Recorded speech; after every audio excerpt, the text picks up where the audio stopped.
some of the things we've done in the past, some things that worked, some things that didn't, and what we're looking forward to doing in the future. If you don't know, this used to be part of the historic range of the wild turkey. Around the turn of the century, beginning in the 1880s and probably into the early 20th century, our population were essentially wiped out due to subsistence and market hunting, and also to some habitat destruction.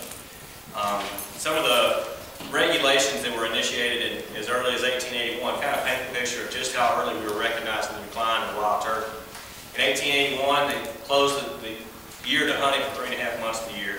In 1897, they outlawed trapping for 5 months of the year. In 1903, they set a bag limit of 25 birds per day for 5 months of the season.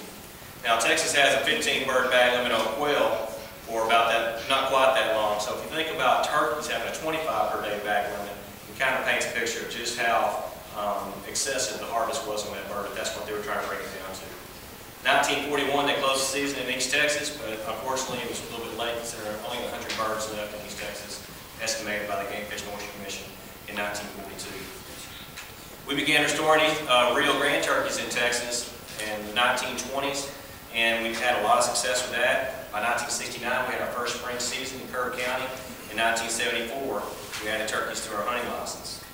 From 1920 to around 2000, the Game Fish Forestry Commission and later Texas Parks and Wildlife released over 33,000 Rio Grande turkeys across the state of Texas. Today we have more Rio Grande turkey hunters, more Rio Grande turkeys, and the biggest harvest of Rio Grande turkeys in the country. Extremely successful with that subspecies. Unfortunately, the eastern wild turkey is a wary bird.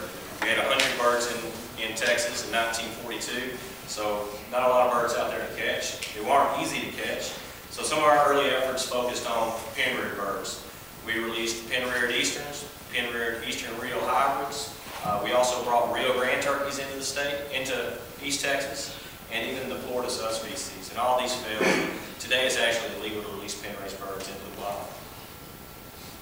When we started having access to cannon nets, which today we use rocket nets, it made it possible to catch large enough numbers of eastern wild turkeys. And this is still how we're catching birds today. Before that, these birds wouldn't walk into walk-in traps. They won't walk under a drop net. So it's impossible to catch large enough numbers. Still not having enough birds in Texas, we were going out of state to get our birds.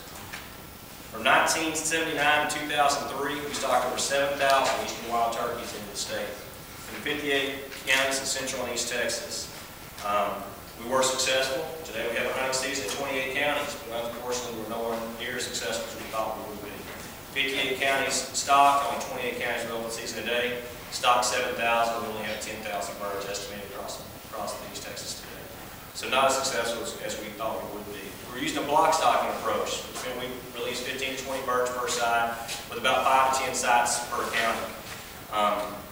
This approach worked in a lot of other states. Some states said that they stocked high numbers from the get-go.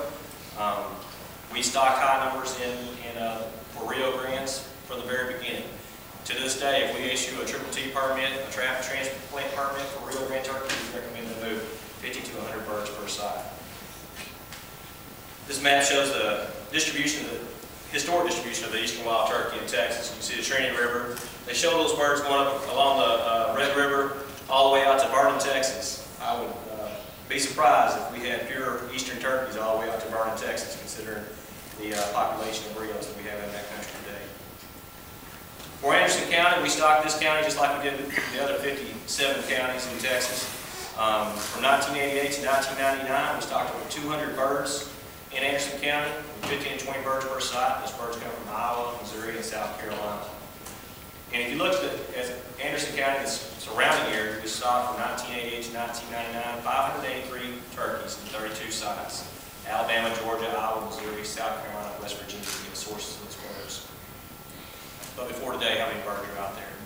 So while we were successful in some areas, not as successful as we'd hoped, especially in this part of the state. The Central Coast just was not successful.